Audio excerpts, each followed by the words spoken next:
We all have a type of anime character that we hate.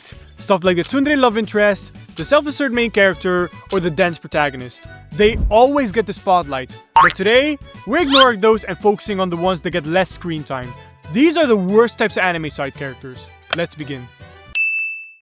Romance anime love these motherfuckers. The childhood best friend is a character that knew the protagonist ever since kindergarten.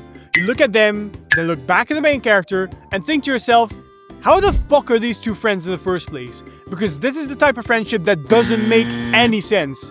Oftentimes the best friend is successful one way or another.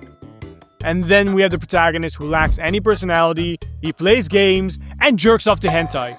Basically your stereotypical virgin. I think we've all seen this type of character before. Maybe while watching anime, maybe not. Hell, my first encounter was Sayori from Doki Doki Literature Club. But regardless from where you found them, here's one thing they have in common. They somehow fall in love with the main character and take up the role of a shitty cockblocker. Because it usually goes like this.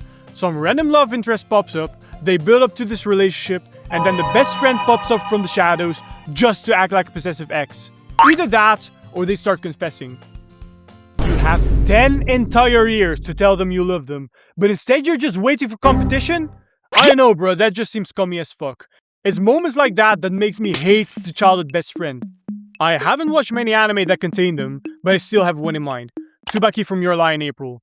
I watched this anime 5 years ago, so I don't remember a lot anymore. But what I do remember is when this bitch confessed to Kuze, she then retracted her statement and kicked the poor guy in the knee, running away afterwards. And that shit got me looking at my screen and thinking to myself, so you're just ding-dong ditching this motherfucker like that? Ever since that scene, I just couldn't get myself to like this character. Obviously there are more examples, but I'm no expert. Okay, so, I love these types of characters, but I'm shitting on them anyway. The Airhead is the type of person that always finds themselves in the dumbest situations possible. Oftentimes there are these rays of sunshine that just drift through life with a smile on their face. Their biggest enemy is gravity, always ending up on the floor one way or another. They don't even need drugs because they're tripping constantly anyway. So when you're thinking of the Airhead, a lot of characters can come to mind. Examples like Yui from K-On!, Aqua from Konosuba, or Yuko from Nichijou. And yes, they are great examples of the Airhead, but they are main characters, so other than mastering the art of hitting their head, they have some other personality traits you can come up with. But when we're looking at them as a side character, they're there whenever the creator wants to spice shit up, using them as an excuse to let everything go to shit, or, you know, just get some cheap laughs out of you. Imagine a scene where the main character's out there trying to negotiate a deal to save his own life. The Airhead would barge in the room and be like, "Hey, do you have a toilet around here?" Just to realize they fucked up the entire negotiation. And did a scene like that ever happen in the history of anime? Probably not. But I think you can all imagine the dumbass to pull something like that. A perfect example of an Airhead side character is Yui from Angel Beats. When I was writing this section, I was using her as an example because she's exactly what I'm talking about. She's extremely cheerful, oblivious to her surroundings, and ending up dying in the dumbest way imaginable. Even though they're already dead. This scene always cracks me up.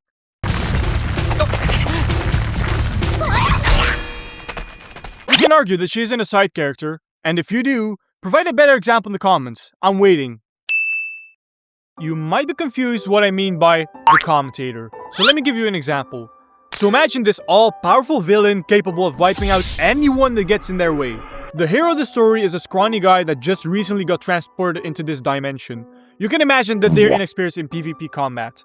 Despite this, they decide to face off against the villain and there's this massive crowd around them. The hero comes in with fists, and the villain comes in with some mysterious weapon. And so, while that shit is going on, we have one of the side characters on the sidelines saying some shit like, "Oh my god, what's that?" To which someone else in the crowd says, "That's the Ass Ripper, the all-powerful weapon that's capable of shredding someone's ass." Listen, I'm writing the script while alcohol is in my system. I cannot think for shit. I think you get what I mean though. It's a random guy from the crowd, or maybe an ally of the main character. And, you know, regardless of who it is, they're just describing in full detail what the capabilities are of a specific weapon or spell. It's the type of character that makes you think you're watching a football match instead of an actual anime. But unlike in football, it doesn't bring any excitement into the fight. I'm trying to watch these motherfuckers trying to behead each other, not this nerd over here describing everything that I'm seeing. And you might be thinking what shows I'm calling out. Listen, I've seen this shit a few times before, I swear to God, but I just can't put my finger on where. I've scrolled around everywhere trying to find proof of this, but yeah, I give up. So, if If any of you is kind enough to help me out, I would appreciate you dropping examples in the comments. Alright, so this right here is more like a comedy anime thing. I've watched tons here and there, and this is the pattern that I noticed. The comedy either comes from absurd shit happening which is made to catch you off guard, like in Nichijou and Asobi Asobase, or the joke is sex related.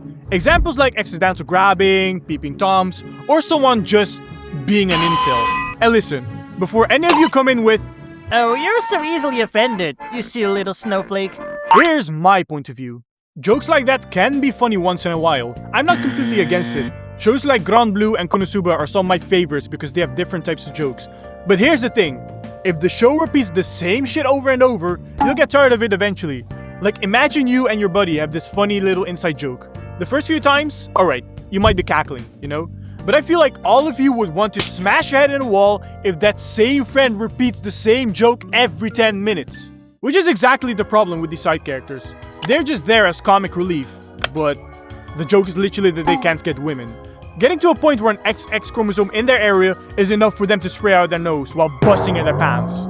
And in some shows, it's worse than the others. Again, the two anime that I mentioned and loved aren't innocent of this, but they redeem themselves in different ways.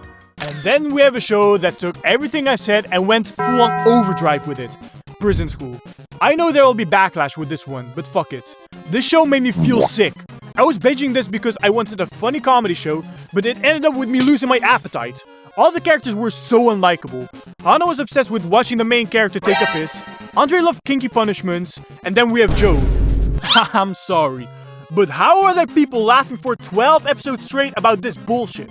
Am I missing something here? I literally had to throw away my favorite food because I felt that nauseous. Maybe I'm the problem, I don't know. There are probably more examples out there, but this is the most extreme one I could think of. So this is like continuation of the previous entry, which is why I'm going to keep it short.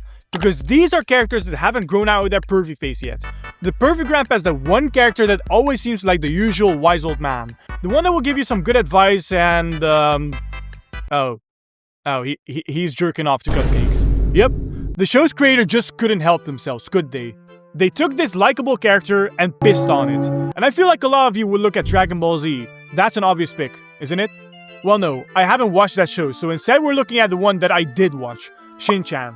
This bald bastard over here explains why this little boy behaves that way, and instead of acknowledging that it's a problem, he's just encouraging it. Like, have any of you had a grandparent this bad of an influence? Legit, my grandpa would sell me on eBay if he caught me doing some shit like that, but apparently, not everyone has been blessed with a good one. So anyway, that's it for today. Like, subscribe, and comment down below what type of side characters I may have missed. Alright, see ya.